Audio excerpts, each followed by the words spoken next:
Welcome to Dental Unscripted.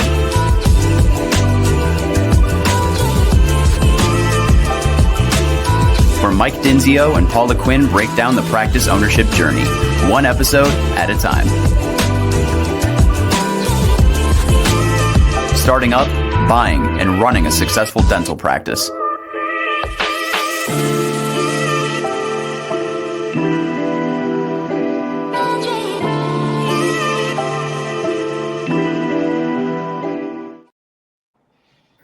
What up, guys? Welcome back to another episode of Dental Unscripted. My name's Mike Dinzio. We also have Paula Quinn on the program today, and we are continuing Shark Bite Week, episode 2, and we're super excited to have a friend in our little sphere of influence who I think is kind of one of these guys that knows all things about tech and AI and all the things, but we're going to just get into his head today. Well, good morning, Paula. How you doing? I'm great. How are you? I'm good. I got my chocolate chip bar. I've got a week and a day of podcast today. So I've got the water. I've got all the things. We're going to be streaming all day today. So fancy night oats. These are kind of my thing. Night oats. Well, yeah, and Adrian just got simple coffee. It's mushroom coffee. Oh, that's good. That's good. Yeah. Well, welcome to the show, Adrian. Actually, now's a good time to introduce you, the CEO of My Social Practice. We're super excited to have you, buddy. Tell us a little bit about My Social Practice and, a little bit about what you do on a day-to-day. Introduce yourself to the audience. Yeah. Let me look at my script here really quick. Love it. Do it. Can I use my script? Am I not allowed? You're literally allowed. Well, we're just gonna scrape it through ChatGPT afterwards. So just go ahead and read that. And all right, cool. Well, I appreciate that. Thanks for inviting me on. You guys are awesome. Yeah, man. So we've been we got started in 2009 as a social media dental company, dental marketing company. That's why we call it. I remember that. You just had man. Like the signs. Remember the signs? The signs were a hit, so all the things. Anyway, but over the years, that kind of we got in really, really early. I mean, nobody else was out there doing social media for dentists. So, but that kind of took off. We rode the wave of social media in the early, 2009, 10, 11, 12. And then we just started getting asked to do other marketing services by our clients. So we did website development. We added that. We started doing reputation management, digital advertising, SEO, blah, blah, blah. We do all the digital marketing. So our name really doesn't represent us very well because it's kind of a social media-esque name. We should probably change our name. Why don't you figure that out after the program? Okay, dude. You don't want to ask Michael and I about changing our name. Oh gosh, changing our name. Your project, and we never changed it. Yeah. It's a mind screw. It's tough. It's like changing a child's name like halfway through their life. It's like so hard. Yeah, totally. But we think of you as like, especially on your podcast, what's it called again? Bite-sized. So it's perfect. It's a Shark Bite Week. B-Y. Uses bite like bite. No. Mine's bite like digital bite. So we usually do every year Michael does Shark Week. And this year we wanted to, in addition to Shark Week, we wanted to do you use the BY. Oh, okay. BY. All right, I got you. This is our tech week, so it's Shark. Oh, nice. I love Bite it. Week. Yeah, so fitting having you on here. So again, like this week's all about like tech, AI, and how it's affecting the dental industry. So we're doing a whole week. This is episode 2, and first episode was with Tim. And folks, if you missed that, go back and watch it. But where was I? You were on it, Paula. So Tim kind of broke down what is AI, like how does it work? What is happening right now? Yeah.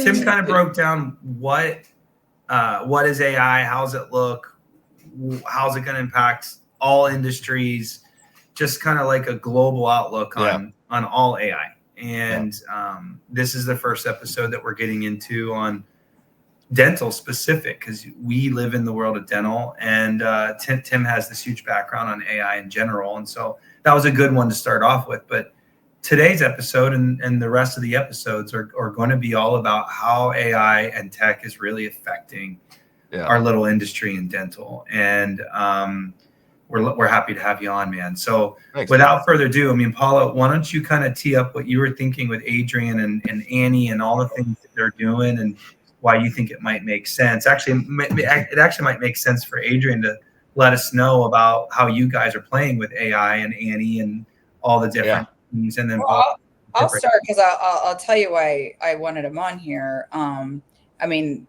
like he just said, there's lots of things they do, so it's not the only thing they're known for.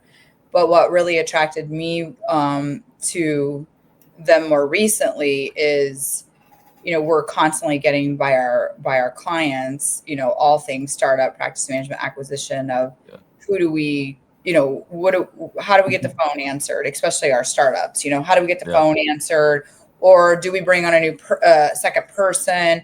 So then we started talking about outsourcing, and we did an episode on outsourcing, and this was just in general, or maybe we even did a webinar. I don't know what we did on that. And I thought, what better than having something that's available 24/7. We either have to pay a teammate, if they take the phone home, it's like, no offense, are they really going to answer it? When they're even in the office, they're getting up and doing things, or they're already on the phone. So there was that aspect of it. Then there's, increasing overhead with payroll is a big deal. And I love that with Annie, and you can dive into this, Adrian, because I'm going to give it a very broad, do her justice, but you train her, she learns. And so I know with me, you and I had talked about, if I did it, I could teach it how verbally I say things. If somebody wants to cancel, or if somebody, how much it cost, or, things like that. So I thought it was very cool. Number one, she could be there all the time, not to mention, and you can talk about that, not just answering the phone, the other things that I know she can do. And then, you can cut costs by having, this person available and train them. People get grumpy by the end of the day, the end of the week. They get annoyed by certain conversations. They don't even know how to answer sometimes, how much is a crown, but if you can take some time and teach her this, which she probably already knows the answer to that one, but I just think it's a really cool option. So you can take it from there. Okay. No, I appreciate that's a good overview of thoughts and ideas about Annie. Let me back up a little bit and tell you why we even did this. Okay. Is that cool? To give you a little bit of background. So, we're a marketing company. We're hired to put butts in seats. We don't put butts in seats, we get fired. Yes, right? Exactly. We get fired. Well, that's what's supposed to happen. Right. So when you look at all of the marketing stuff that you can do for a dental practice, right? A dental practice can run ads, they can do referral programs, they can do social media, SEO, whatever, anything, reputation management, ranking higher in Google Maps, whatever, all the ideas to be found. All the things, right? What happens is, if you're doing all of that, you're driving traffic to sometimes the website or the Google business profile or whatever it might be. And we know that 2/3 of consumers do not want to make phone calls. They want to chat. Okay? They would rather chat than make a phone call. All of the weird generations below my generation, that includes Paula, don't want to make a phone call. They prioritize they prioritize their time. They don't want to waste time on a phone call. They want to chat. So I did all this research. This is back in 2019. I did all this research. I looked at 2,000 dental practice websites. the average dental practice the percentage of practices that had web chat on their website was like 1%, like less than 10% or something like that, right? And almost all of them weren't chat. They were like, you'd click on the little chat button in the bottom right-hand corner of the site and up would come a form. They weren't even chat. They were masquerading as chat. Like, and this chat, is 2019. This is 2019. Okay. Yeah. So chat is supposed to be immediate on-demand support. That's what the expectation is. If Paula goes to a website and she clicks on chat, if she gets a tree choice, or a phone tree type thing, she's like, this is not chat. I want to talk to somebody. I want to answer my question right now. Right. Yeah, exactly. So in the dental industry, of the 10% of practices that actually had is there a cat? Did I hear a cat? Michael, is there a cat there? Oh my gosh, there's a cat. Okay. Not in my house. I thought I heard it. She's trying to push this off on me. It's definitely her cat. Okay. Sorry. I just threw me off. I heard a cat. Like, You're literally Adrian, you're literally pissing off Reese right now. She's trying to I had this super solid train of thought. And then a cat came in and jumbled up my freaking brain. Wait, Adrian, do you have cats in your brain right now? Pretty much. Oh my gosh. Let's go. So anyway, all right. so anyway, all these chat things that these practices had, like, they weren't even chat. They were just a form, like the same form they have on their website on their contact us page. So I'm like, this is it, man. We can get more people to schedule if we just add chat to the websites. Okay. Yeah. So we added chat, and it was a real functioning chat. It was like, you go, patient goes there, they type into chat, it pings the office, somebody in the office responds. Yep. It was what chat should be. Yep. We put it on a few dozen practices, and every single practice called us back and said, take this damn thing off our website. We can't handle all the chats. Oh, I can't wait to hear why. Just that? They can't handle it? It's super intrusive. Like, think about it. You got a front desk. People are having conversations with they're talking to a patient. They're on the phone. So they do that all day long. They're texting on their cell phones, though. I don't know, Paula. You need to freaking figure out how to solve the problem. Okay. So, like, every practice, like, no, we can't handle it. It's too intrusive, and because chat should be an immediate on-demand support. Mm-hmm. If you don't respond, it's a bad experience for the patient, right? Yeah. So they're like, just remove it. We can't manage it. It wasn't the response that I thought we were going to get. So what we decided is like, let's think about how we can solve this problem. Do we hire a bunch of 40-year-old men that are still living with their moms in their basement to manage chat, or outsource to the Philippines and get live chat, like the human beings doing it? Do we, come up with, I don't know, there was a bunch of things we were thinking about. We just said, let's just kill the project. We don't want to manage 40-year-old men living in their mom's basements, managing chat. So we just killed the project. So then when ChatGPT came out, I was like, oh my gosh, this is it. Like, if we could train ChatGPT and we could this is November 2022. We could isolate the framework of ChatGPT so that it was a front desk receptionist and it understood everything about the practice, then there's no bandwidth issue. There's no problem with the team, because the agent can, like, carry on a conversation. And then if you could do other things like linking it to your practice management system so it could actually schedule or reschedule or take a payment or whatever it might be, then this becomes like an extension of your team. You just extend your operating dollars at a fraction of the cost of hiring a new employee, and it frees up the bandwidth and it provides a better experience for the patient. That makes sense. So that's where we went with it. And so we launched that about a year and a half ago, and it's freaking awesome. Like, chat is so easy to set up a really, really good chat.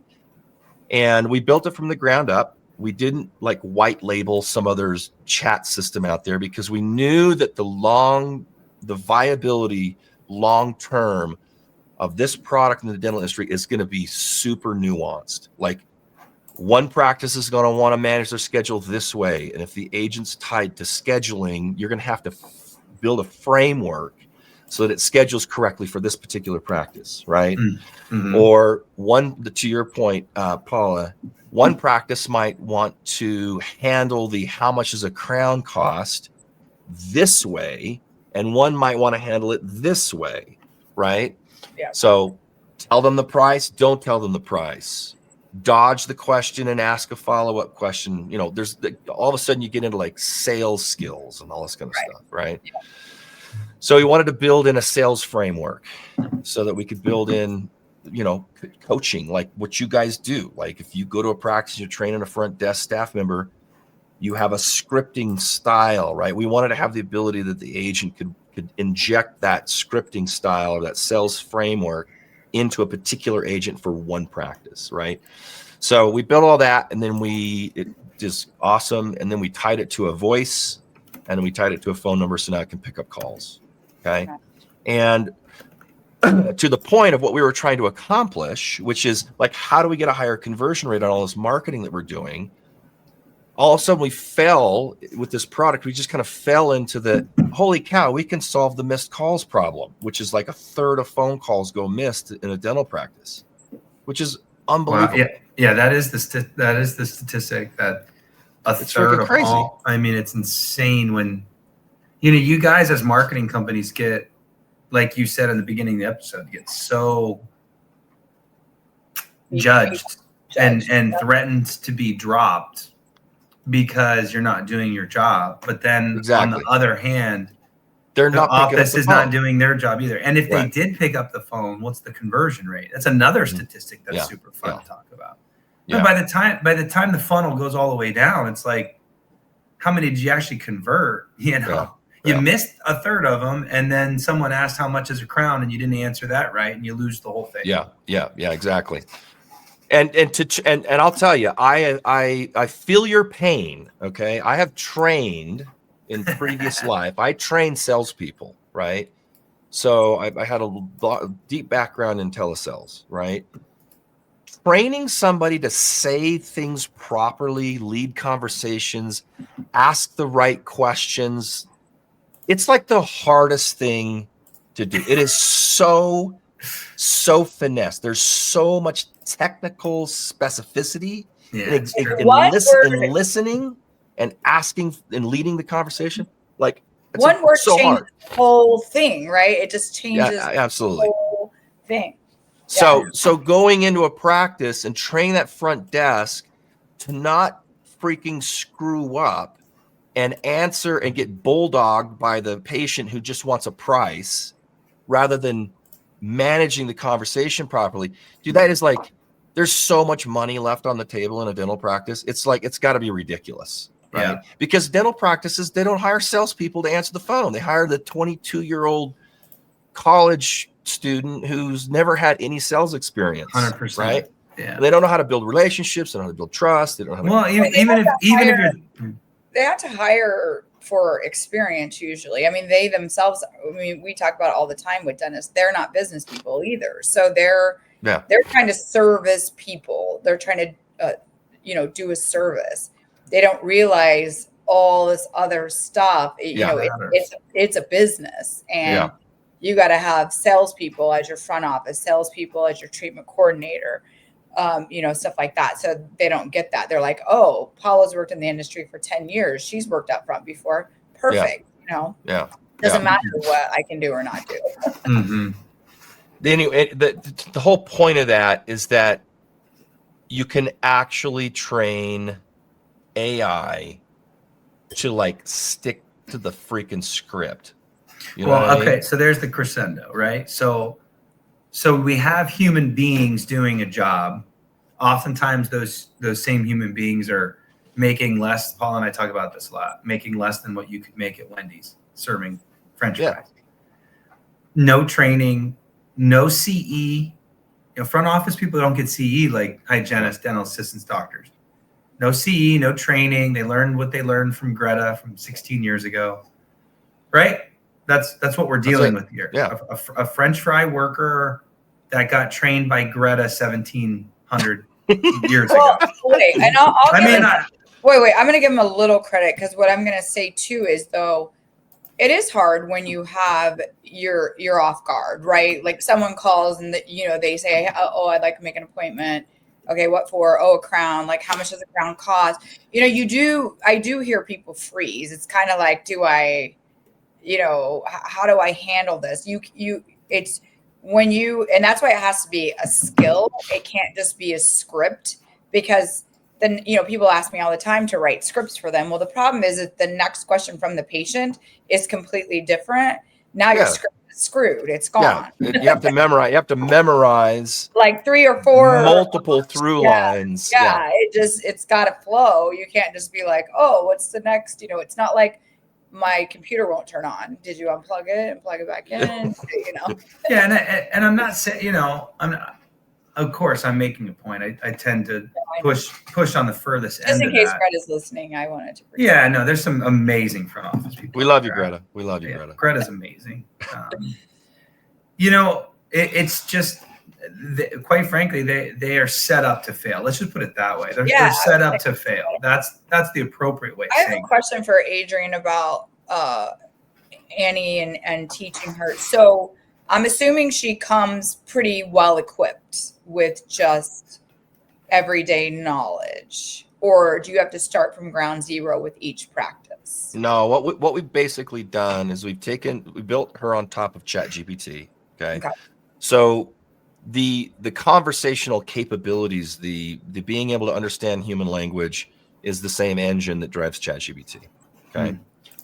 So you take that, or you use that as its brain, okay? But then what you do is you give it a layer, or you give her. It's weird because it's an AI and you call her her. It's kind of freaking weird. I don't know. Her name's Annie. I don't know. Maybe we should just stick to the they them, so that we don't know what it is exactly, or I don't know. So that was not smart. A jab on the LGBTQ, because I love. No, that's actually smart. I like that. But Annie's a they. Annie, so I'm assuming. All right. Anyway, that was a stupid joke, but here we go. So, there's a layer that is a generalized front desk receptionist in the dental industry layer. Here's who you are, right?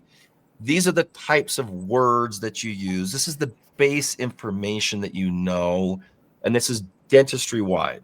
Okay, you're a GP front desk office receptionist. You're an orthodontic front desk, person. Right. You're an endo, whatever. So they have these base layer agents that just like, this is your identity. Okay. Then you put another layer on top of it that is everything about the practice. Like 10,000 pages of whatever you want. You put it all in there. Okay. History. Like, give like the name, the hours, the name, hours, insurances they do or don't take, the history of the practice, how to find the practice if you're lost, right? Do you have a guide? Because to come up with all of that is probably difficult, right? Well, usually what happens is when we do the onboarding process, we'll do an interview with the practice. We'll record the transcript in the interview. We'll inject the interview in. So there's an asset that it can look. And you're asking me all that in that interview, like what's the name of your practice? Nice. Okay. Nice. Yeah. We gather all the we confirm all the details about the practice, phone number, website, all that kind of stuff. But we're also getting like tone, sentiment. What do you want to be known for? How do you want to be perceived in the industry? What are your value? What's your value proposition? If they know what that is, we'll explain it and come up with one.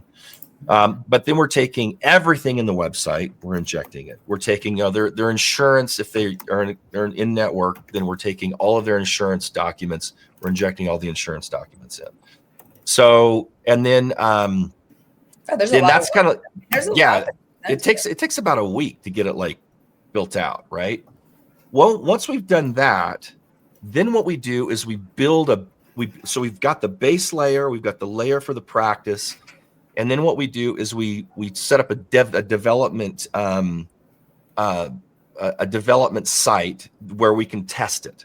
Okay, and this is really where the genius comes in. So you go to this, it's a little web chat. It's like a little web chat, and you can just ask it questions and see how it responds. This is before it goes live. I called her one day when you gave me it. And did you? I had some fun. Did you guys record that? Did you get to go back? I've got it recorded. It's recorded. Everything. Yeah, somewhere I could go find it.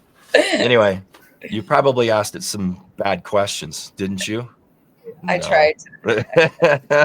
She's very polite. But when you're dialoguing and she messes up, that's an opportunity. And this is the amazingness of AI is, no, you did that wrong. Learn from this. Yeah, yeah. So you're just basically tweaking and tweaking and tweaking. And the more you do, the better she gets.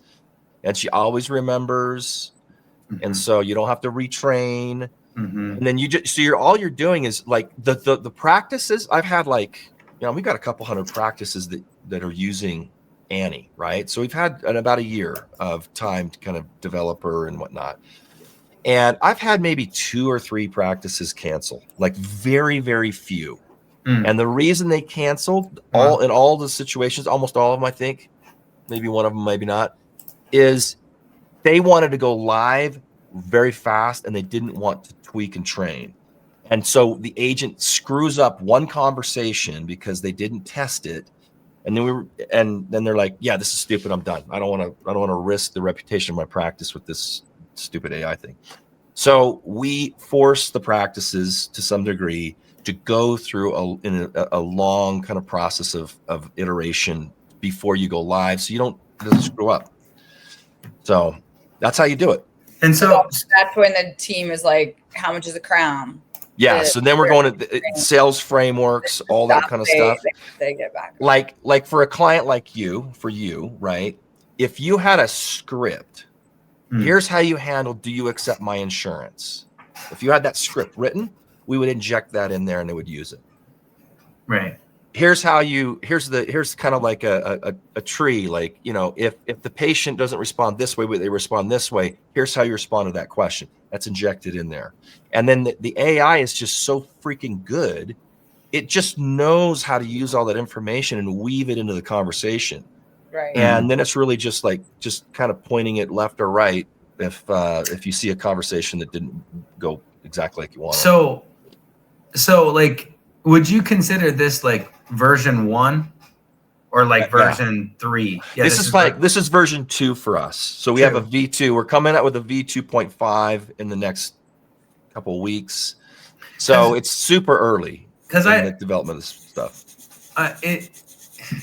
It's like I tell my clients, like, look, like this is wave 1 across the board on all these different AI things, and it's really never going to be 100% on wave 1, right? And so, do you want to be the first guy, the guy that waits a couple versions, whatever? But like, okay, so it's answering everything exactly the way you want it to, but does it sound like a real person? Does it have the pauses?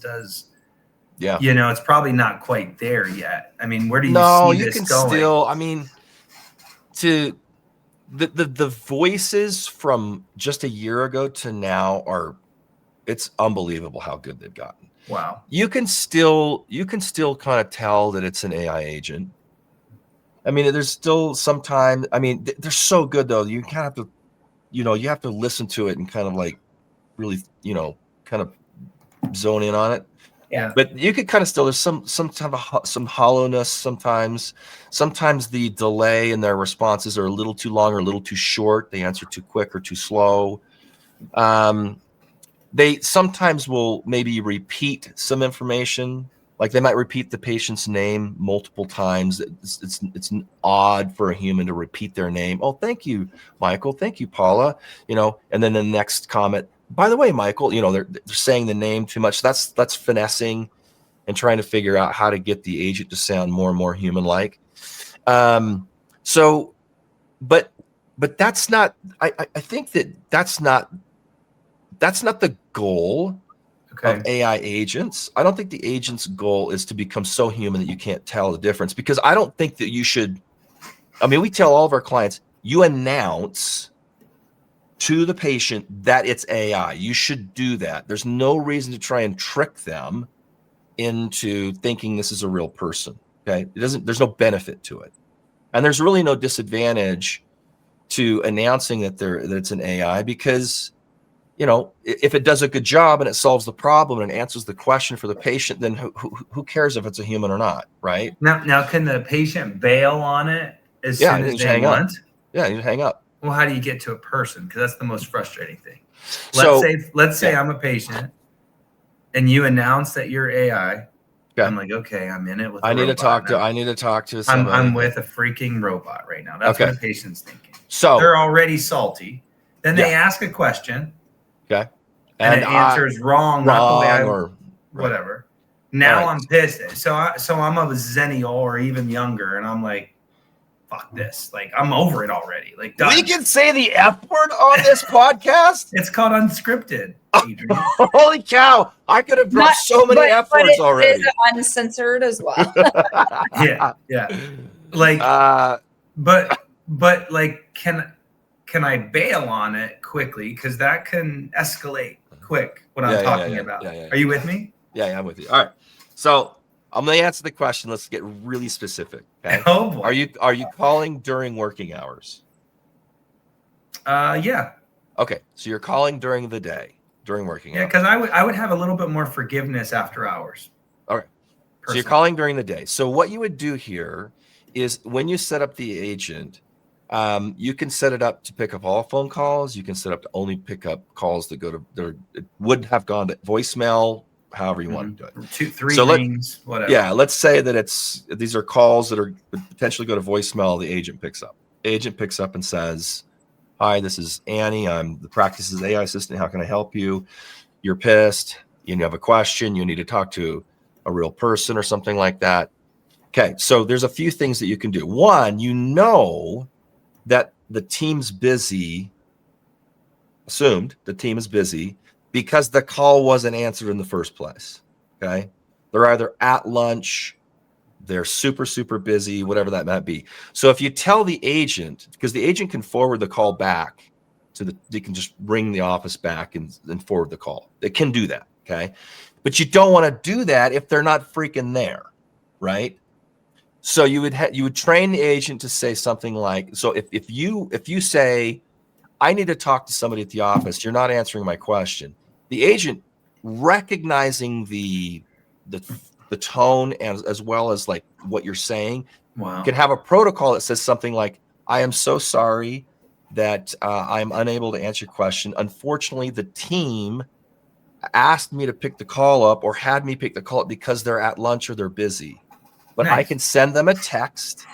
I can give them your information and the question, and they will call you right back." Oh, beautiful. Love it.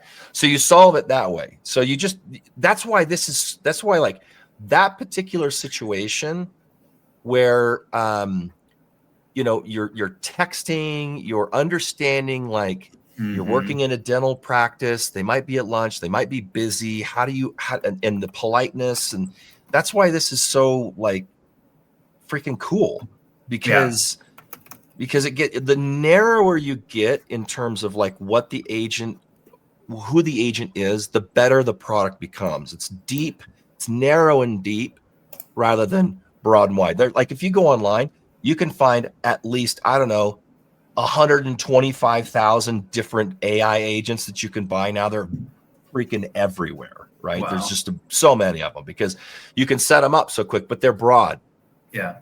And they don't have that narrowness. So I'm like a data, like I understand by, facts and reason kind of thing. Right. Okay. So I was just having this conversation with a client of mine. I'm like, I went to marketing school and I thought it was all marketing, but it was all statistics. And I hated that because, you do all this stuff and then you get to track it to see if it works. That's marketing. It's not, "Hey, does this look cool?" Respond. Like it's, "Oh, let's try that," and then track it. And that's definitely not cool. Right. Right. So early success, you've put this on. Do you have any before or after? I'm putting you on the spot. You might not, but do you have wins to talk about? Do you have oh yeah, totally. No. Yeah. What's that look like? Like I was in an office that missed, like I'm thinking DSOs, probably we went into a DSO once. We snooped around with some California member. They were a hot mess. And they missed on average 100 calls a day. Like it was insanity how many calls they were missing. This was pre-COVID. So like someone that was just absolute garbage and then put Annie on and like schedule busy. Like, do you have some early success stories? I actually have some specific case studies, but I don't have them prepared to show, but I'll give you kind of a range of what we're seeing. So average practices, doesn't matter if you're a single practice or a DSO, they're missing somewhere between 75 calls a month at the lower end to 250 at the higher end. So that's kind of the main bell curve. Somewhere a couple, 100, 200, 250 calls a month. Okay. That's pretty typical. Yeah. We do have a few clients that are missing more, the agent picks up more than 1,000 calls a month, which is just absolutely insane. Yeah, it's crazy. 1,000 calls. They just That's are so what they busy. were missing before. Oh my God. Yeah.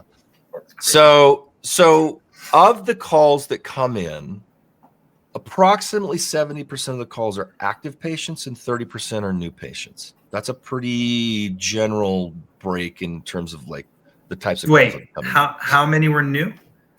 So 30%. 30%. That makes sense. Right around 30%. I heard the other way. Like, perfect. Yeah. So, if you're a practice, you miss a couple hundred calls a month, you got right around 60 new patient phone calls. Okay. Mm-hmm. Now, what practices are using, if they're not using AI, is they're using voicemail.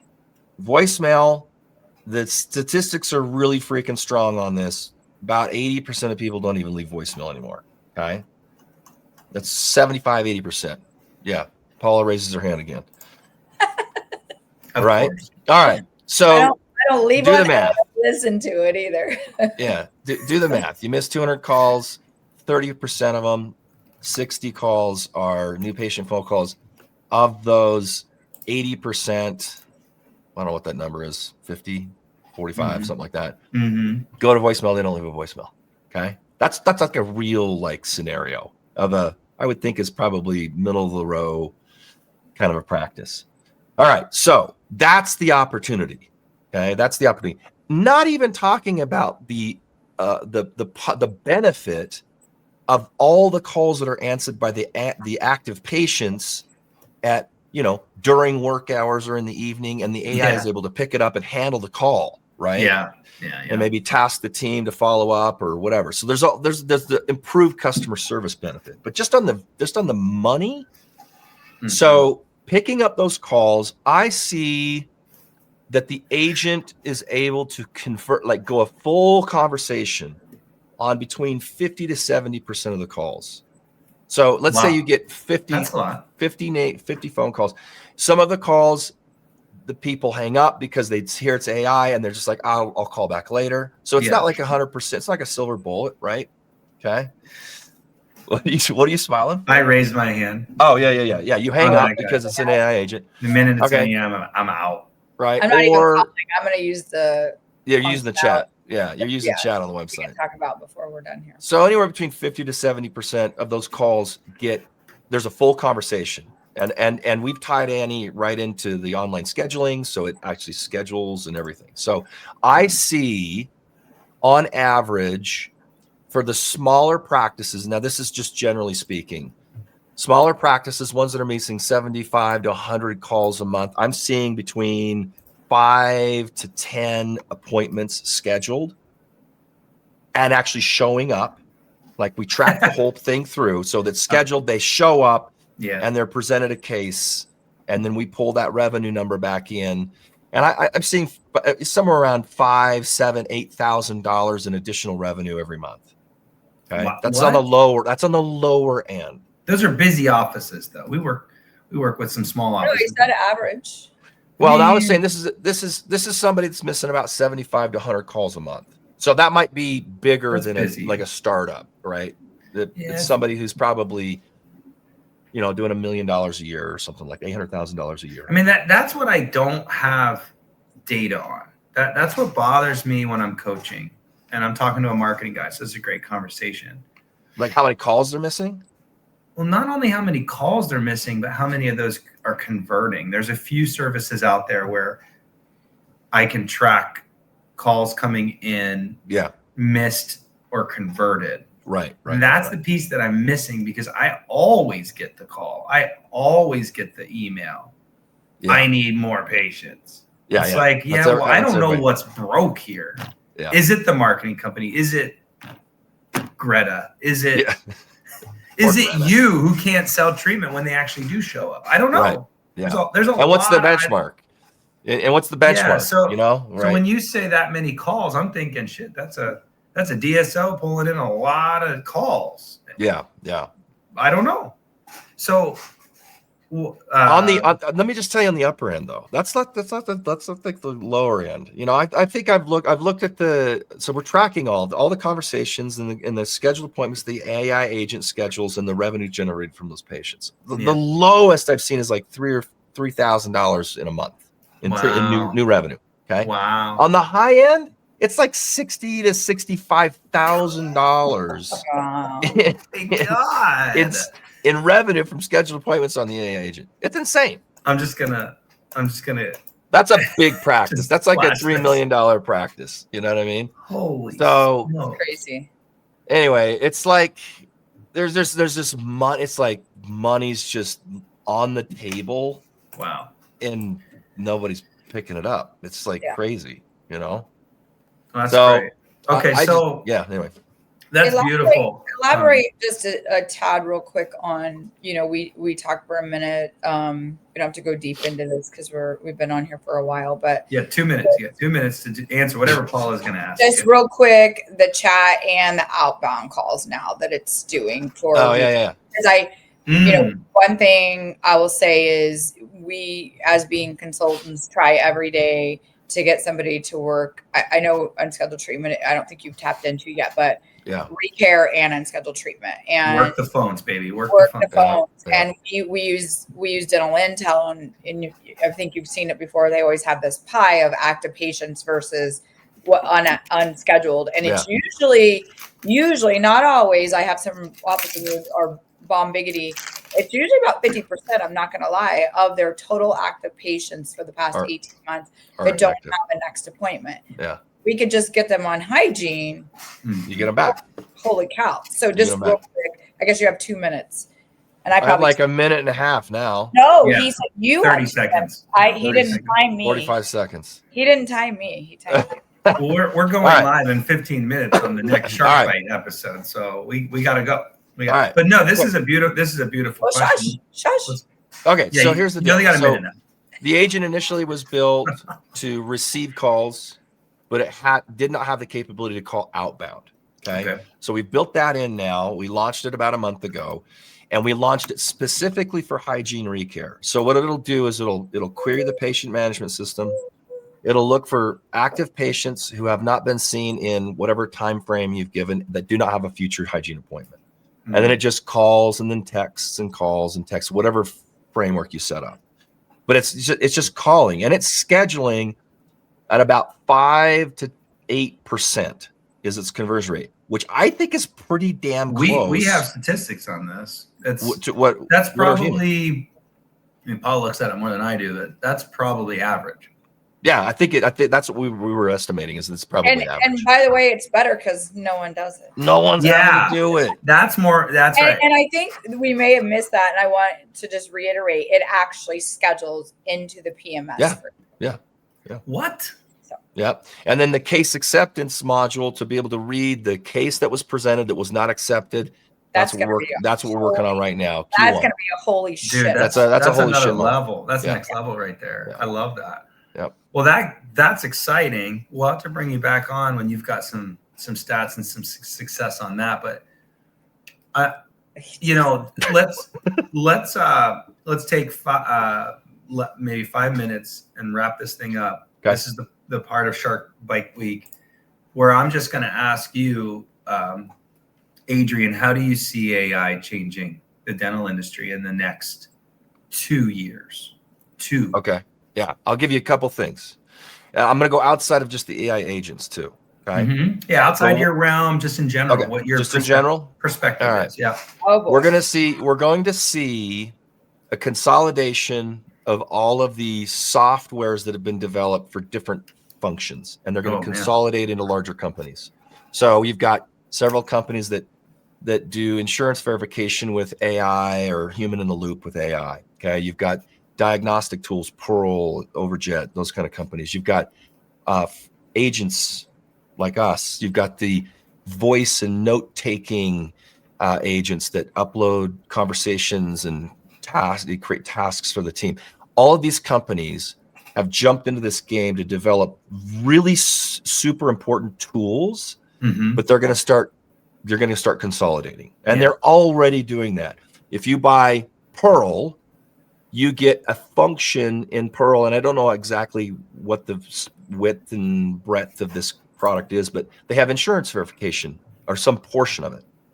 But then you can go to eAssist, you can go to other companies that have a insurance verification with AI and human in the loop kind of stuff. Those are going to start consolidating, because what's happening is doctors are now, if they get all the AI products, they're spending $3,000 a month, and there's like duplication of effort across the board. They cross over. Plus there's integration fees for every single company. So freaking Henry Schein, if they were using Dentrix, gets paid like 8 different times, to whatever. Anyway, so those are going to consolidate. 2, voicemail is going to go away. The agents are going to get so good at having conversations on the phone. It's using voicemail as an ancient technology. Okay.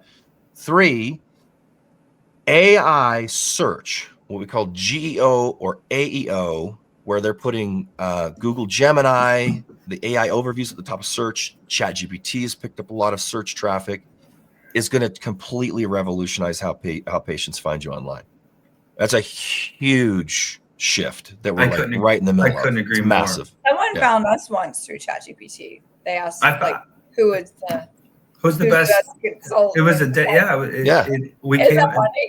It was amazing. They said who's top 10 dental consultants. It gave 10. Okay, which one would be better at whatever they searched? And it put us in number 1. I don't know why, but another example of that is this. A couple of weeks ago, my dog was having a thing on the weekend, and I did the normal Google search, and I was frustrated with trying to figure that one out. I'm like, screw it, ChatGPT. Who's the best vet in my area that can do urgent care, not emergency, urgent care? Gave me, I don't like any of these Google star ratings. Give me better. Like, okay, but that one's emergency. I just want urgent care. Oh, sorry. Yeah, boom. And I called 2 and booked an appointment. Yeah. That's literally what you're talking about, right? Yeah. Exactly. Showing up in AI search, and how to do that is what we call GEO, generative engine optimization. It's kind of like the new SEO. That's a big freaking deal. Like it's a $2 trillion business. It's so massive, and we're like really right in the middle of it. And so doctors are going to have to figure out, how do I get referenced and sourced as a citation or a reference inside the AI responses? You called that what? It's called GEO, generative engine optimization.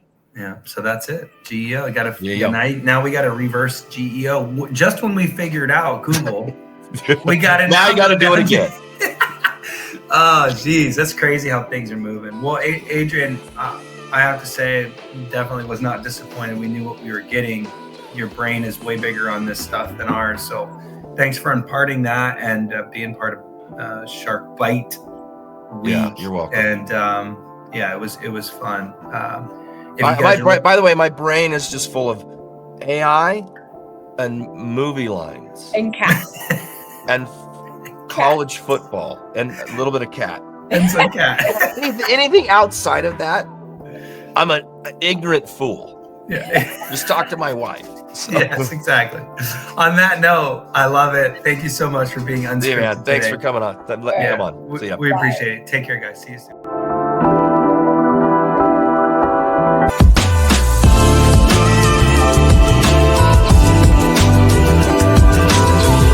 Thanks for listening. Let us know how you like the show. Rate us on Apple and Spotify. Subscribe and follow for more.